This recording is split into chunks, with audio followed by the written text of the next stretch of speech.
Right, we'll get on to transfer talk, West Ham talk in a second. People have been asking, where's Zippy? He's here. Bear with me. I'm going to try and lift him up. He's big. He's significant. Right, come here, you. There you go. That is my little puppy. He's massive. He's huge. He's a big boy. Whew. Not mucking around anymore. He's still a puppy. He's still got all those puppy traits and all the rest of it. But he's bigger than a lot of dogs now. He's 19 weeks, but he's bigger than a lot of dogs. Right, go on, out you go. Good boy. There you go. He's going to go and, truth be known, he's going to go and dig a hole. I absolutely hate it, but there you go. I don't mean hate him. I just hate him digging holes in the garden. That's what dogs do, though, right? And we can always fill him in again. He just gets muddy paws. And anyway, part of having a puppy. Okay, West Ham, I think they're playing a game of transferred chicken. Might put that on the thumbnail, actually. We're not close to doing any deals, apparently. So talks that, rumours that Awoniyi is on the train down from Nottingham. I felt a bit sorry for him. Somebody posted that up on Twitter X the other day. It was just a Forest fan, and he'd had his picture taken with Awoniyi. And he said, "I've just met Awoniyi. What a lovely guy." He was at the station on. I think he was on the platform of a train that might go to London or whatever. He put two and two together. Maybe he's going to join West Ham. Oh my goodness, he got some abuse. How do you know this? Just people really angry with him. Anyway, he was probably just off to see his mother-in-law or something like that. He was clearly just taking a train, not on his way down to London at all. There's no talk. So I understand that we've only made one solid bid for a player, a take it or leave it bid in this whole transfer window. And I guess that must have been for Duran. So, we've not been making... It's not like we haven't been making any moves. But I think we make offers for players and loan offers for players. And I think the clubs turn around and they say, no, expecting us to come back and haggle. And apparently we're just not haggling. We're not going back with a secondary offer and stuff. So look, you can read between the lines. Does that mean we're waiting until the end of the window for Evan Ferguson? Who knows? I've got to be honest, though, here. And I never, ever thought I'd say this. But I think it almost makes sense for West Ham to wait until the summer. So you got this Jonathan David. We've been linked with Jonathan David for a long, long time, but he's got 6 months left on his contract. He can sign a pre-contract deal now, or we can go out and buy him. I'm not sure how much difference it makes this season. It has to be said. Jared Bowen will be back in but mid-February, end of February, something like that. Some people say he's going to get back early, and but it's a broken bone. It's a broken bone in the foot. They take 6 weeks to heal. That's just what happens. So he's out for 6 weeks. It doesn't really matter. It's not like muscular things and tendon things. Someone was explaining this to me earlier. Some people can recover more quickly from that. You can maybe get a 7-week injury on a healing of bone. Some people might heal in 6 weeks, but it's not like someone can heal, their bone heals in 3 weeks or something like that. So, but I'm looking at the team and looking at Potter's team, the fact we're not in the Cup anymore and the fact we're not in Europe, I think there's players that he quite likes that he's going to have to leave out the team. And even just look ahead of tomorrow's game against Crystal Palace, if Somerville's back, which I think he is, he's probably going to have to leave someone out he'd rather not. He probably doesn't want to leave out. He'll probably leave out Rodriguez, but he wouldn't want to leave out Paqueta. He wouldn't want to leave out Saleh. He wouldn't want to leave out Alvarez. And he wouldn't want to leave out Souček. So I think even in that, there's players he wants to include. Bowen gets into the team anyway. He's just that bloody good. So I don't know. It is an interesting one, really. Could we do with a striker? Yes. But I've got to say, a lot of these strikers, I think, are quite underwhelming. And you've got to realise what we've lost, in as much as we lost Haller, we lost Scamacca, and we lost Füllkrug. Look, maybe you're of a different opinion to me, and maybe you think Füllkrug comes back next season and he's brilliant.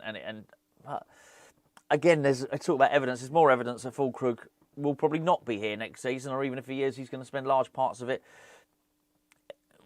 injury prone. We need to spend money on a striker. We need a big striker. So, but I've got to be honest with you. I look at a lot of these players. I mentioned Andre Silva the other day. Well, even the club consider him to be a backup.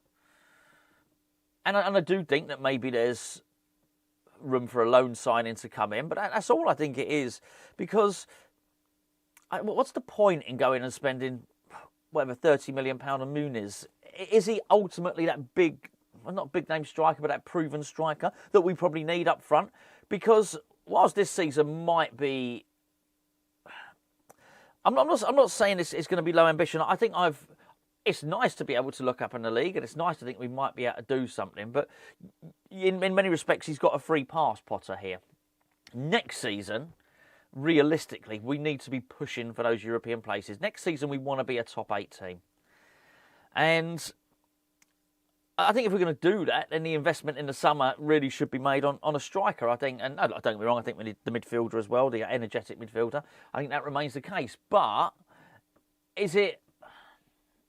are we so desperate that we need to go and spend money, 20, 30 million pound on a striker that possibly doesn't have a long-term future at the club? I'm not really so sure. I totally agree with us going in and trying to buy someone like Duran. Obviously, we didn't have enough money. If all we had was 40 million and they want 60, there's nothing we can do about it. We should have got him in the summer, simple as that. But he is someone, he's a player for the now and the future. But I just don't see, unless it is a loan signing, I don't really see the point in us just bringing in a player for the now. I really don't. And I've been underwhelmed by everybody. I have to say, I can think of reasons not to get everybody. Because looking at this, it's hard to know exactly what Potter's going to do. But I suspect that when Bowen comes in, Kudus will still play, and I think Somerville will still play.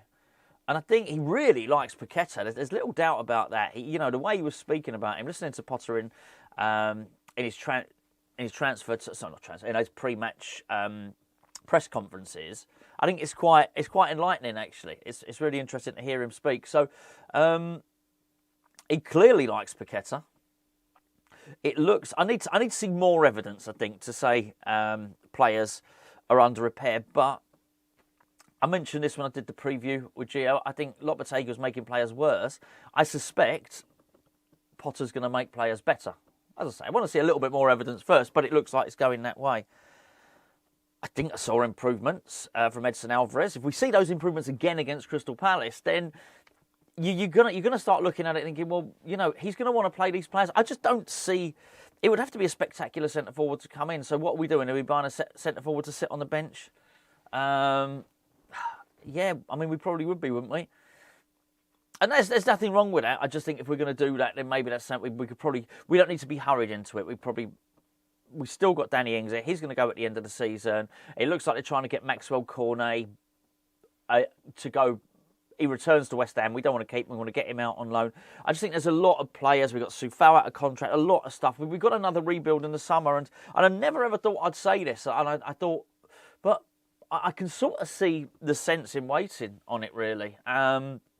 Certainly as a fan, I've got enough hope and promise with the club as it is at the moment to think, well, we can still improve the second half of this season just by Bowen coming back, and which he will do.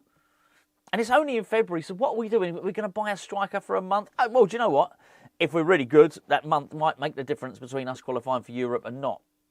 But I just wonder if he was able to put such a ramshackle team together without Somerville. We get Somerville back. I think we could just do a little bit of something else. So I don't mind them playing chicken on it. And because if we get a striker in, he needs to come in on loan. And he needs to be a striker that works out for us under our parameters, something that suits us. So it has to be on loan, really. What we don't want to go and do is find a striker who's worth 15 million, end up paying 25 million for him. I think that's just a silly thing to do because we've wasted too much money as it is. Right, he's barking to come in. I'm going to show you one more time. Let's see if he's... Come here, you. Come here. He's all feisty. He's not been digging a hole.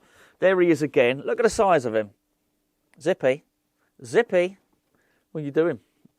So there he is. Those of you that were asking, look at the size of those paws. He is... Look at him compared to my hand. He's massive. There you go. Bit like West Ham, really. Anyway, I'll catch you later.